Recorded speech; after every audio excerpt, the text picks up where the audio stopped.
A paz de Deus, caros irmãos, caros amigos, também sejam muito bem-vindos. Nesse vídeo eu vou responder a pergunta de um irmão aqui no canal, na qual ele pediu para nós falarmos qual que é a escala transportada.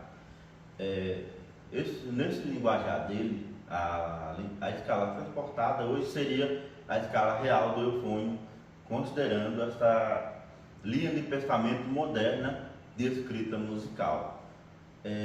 Os instrumentos metais pesados, gerou uma grande polêmica na seguinte questão: se ele é um instrumento transpositor ou não.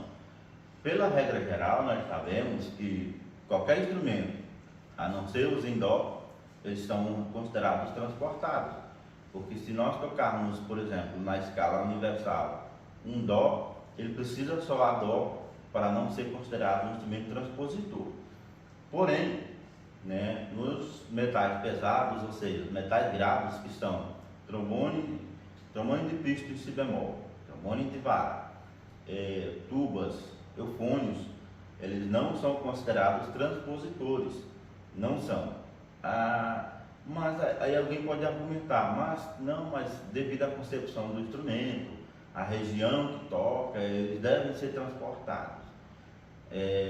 Vamos lá, na realidade, essa ideia dos metais pesados não ser considerados transpositores, isso se refere à escrita musical, ou seja, o som, de acordo com a partitura que foi escrito para nós, aquela inscrição, aquela composição, na verdade, ela já se trata de som real.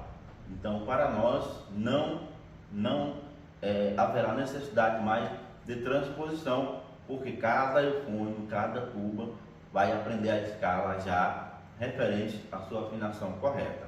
Ou seja, esse é um eufônio si bemol e na escala correta dele, o dó, por exemplo, é aqui, já na sexta posição. O si bemol é a primeira posição. O fá natural também, aqui da região média, é na primeira posição. Então, nesse vídeo, eu vou tocar para o irmão a escala real desse instrumento, ensinando qual é a nota, qual a posição correta. Eu vou fazer uma escala do sol agudo até o sol grave. Na verdade vai ser fá agudo e até o fá grave, considerando a escala real desse instrumento. Para os irmãos que tocam já a escala universal, músicos antigos como eu, que já aprendeu a escala universal, que serve para qualquer afinação, alguns vão fazer a transposição mental, outros vão tocar no inário si bemol, se tratando do eufônio si bemol, tá bom?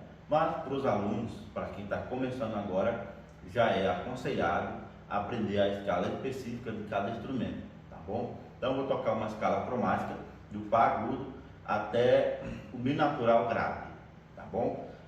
Dessa forma eu não vou tocar uma nota e depois dizer que nota é, porque senão o vídeo vai ficar muito longo, tá joia? Então eu vou tocar a escala e vou editar o vídeo, vou escrever o nome das notas e falar qual a posição correta, para que os irmãos possam ver a execução e que nota é, para que os irmãos possam pegar o instrumento e estudar junto comigo, tá bom? Vamos lá?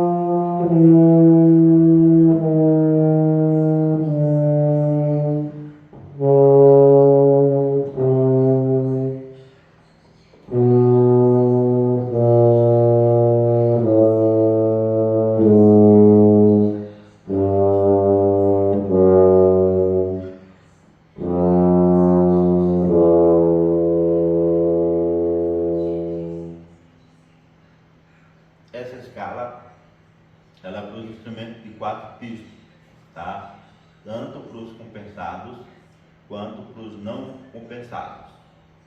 Para os instrumentos de 3 pistas, essa escala terá uma pequena modificação e vai ser essa escala que eu vou tocar agora a seguir, sem utilizar o quarto piso, tá bom? Vamos lá.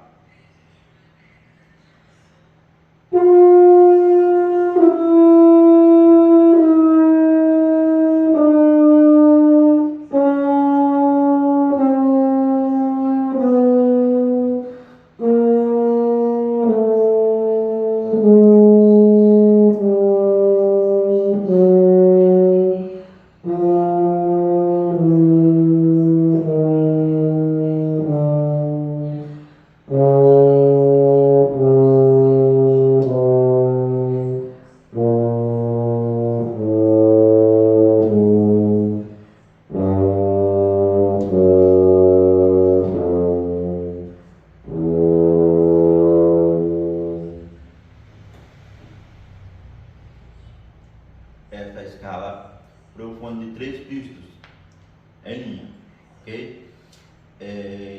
Para quem está iniciando agora, os métodos geralmente eles começam com a nota si bemol, tá? Por quê? Porque se trata da primeira posição do instrumento, que é essa daqui. Primeira posição, pisto todo solto. Aí todos os métodos que você pegar, ele vai iniciar com essas notas. Ou seja, si bemol, o fá,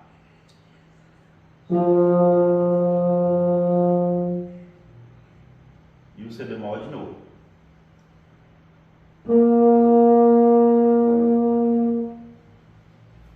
Para quem está iniciando, é aconselhável que seja focado o seu estudo inicial na região média.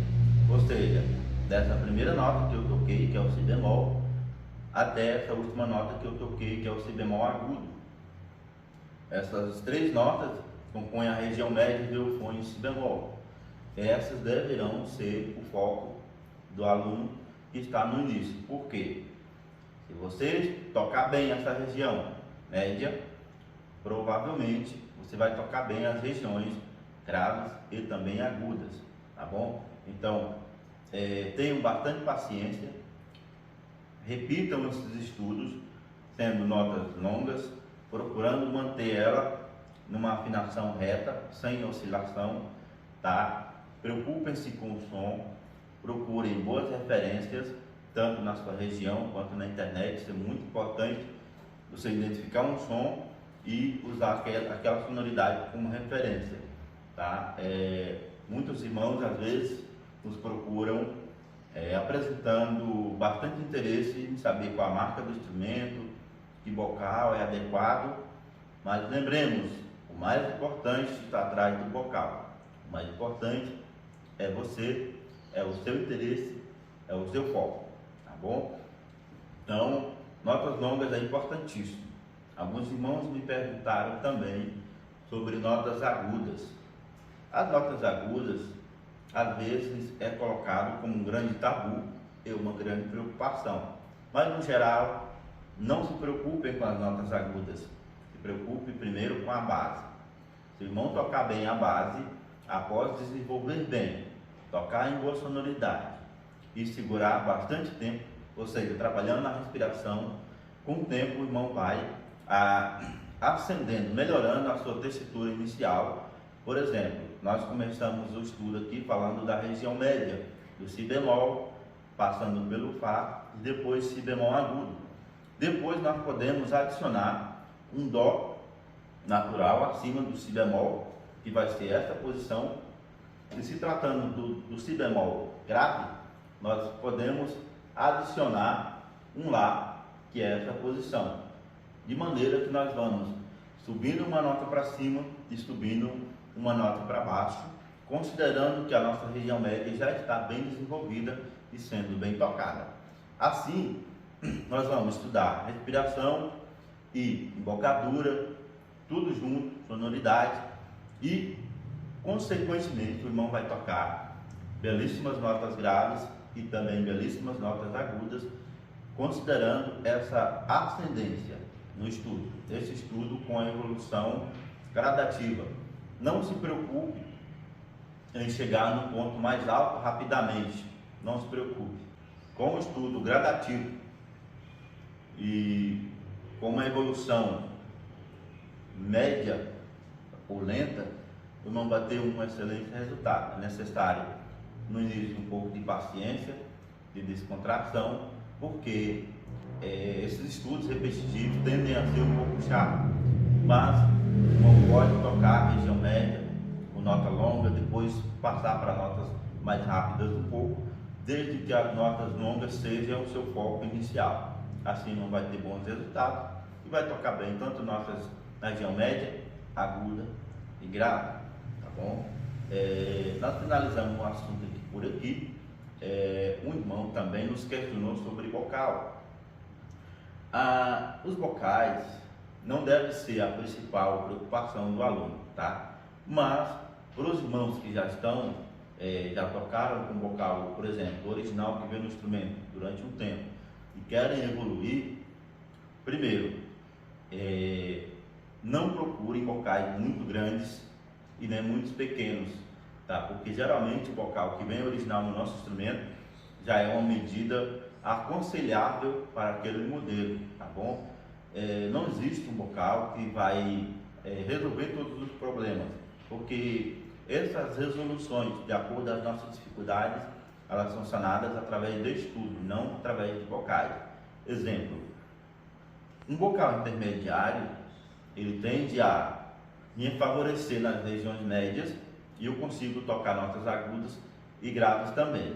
Um vocal muito grande tende a me favorecer em termos de conforto na região grave, um conforto mediano na região média, porém tende a ser um pouco desconfortável nas regiões agudas, embora o vocal grande não deve me impedir de tocar notas agudas, apenas eu vou estar com um vocal que me proporciona mais conforto na região grave. No caso do vocal muito pequeno, ele tende a me trazer bastante conforto nas notas agudas e, em alguns casos, um pouco de dificuldade de conforto, de acostumar na região grave. Mas, repito, isso não deve me impedir de tocar as notas graves, da mesma forma que o vocal grande não deve me impedir de executar as notas agudas, porque nós devemos, como músico, e isso vai acontecer naturalmente com o estudo inicial, sendo levado em consideração e praticado, todos nós tendemos a tocar a nossa tessitura, a mesma tessitura no eufônio ou na tuba, a mesma tessitura com vocal pequeno, médio ou grande. A diferença maior vai ser na questão do timbre e também do conforto. Dito isso, eu recomendo para os caros irmãos procurarem medidas intermediárias ou próximas, não muito grandes e não muito pequenas, tá? De modo que o irmão vai conseguir tocar diversas regiões, diversas propostas diferentes de músicas, de hinos e partituras, utilizando o mesmo vocal, sem a necessidade de vocais específicos para situações específicas, tá bom? Exemplo, eu estou aqui com um vocal SM4U, produzido pela Dennis Wick, é um vocal ultra com assinatura do Steve Smith, por isso que tem a abreviação SM4U. Esse é o 4U, mas existe o 5U, existe o 3U, tá? Existem outras medidas maiores e menores, e esse é o intermediário, tá? É calibre lá, que é um vocal considerado dentro do padrão para o eufônio compensado com calibre largo, tá bom?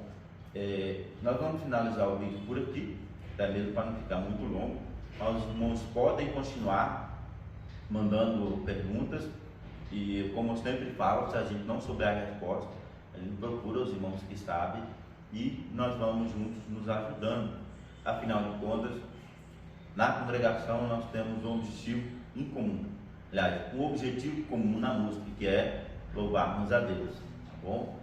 Lembremos, a técnica ela é indispensável, o estudo ele é indispensável e tudo isso, todo esse conjunto de estudo, de técnica, de instrumento um pouco melhor de acordo com a condição do irmão é bem-vindo também. Para nós, tudo isso serve para nós chegarmos a um objetivo final, que é louvarmos a Deus onde quer que nós estejamos, seja na congregação, na nossa casa, numa visita, num ensaio, onde nós estivermos, é importantíssimo nós conseguirmos elevar o nosso louvor a Deus.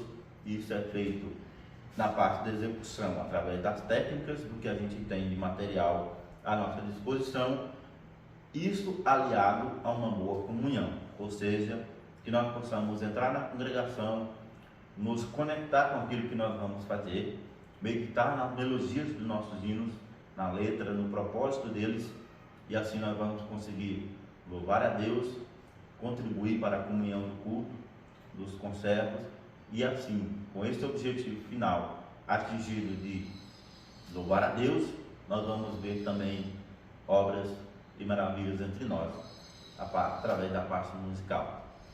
Tá bom? A gente fica por aqui. Um grande abraço a todos, fiquem com Deus e a paz de Deus. Até o próximo vídeo.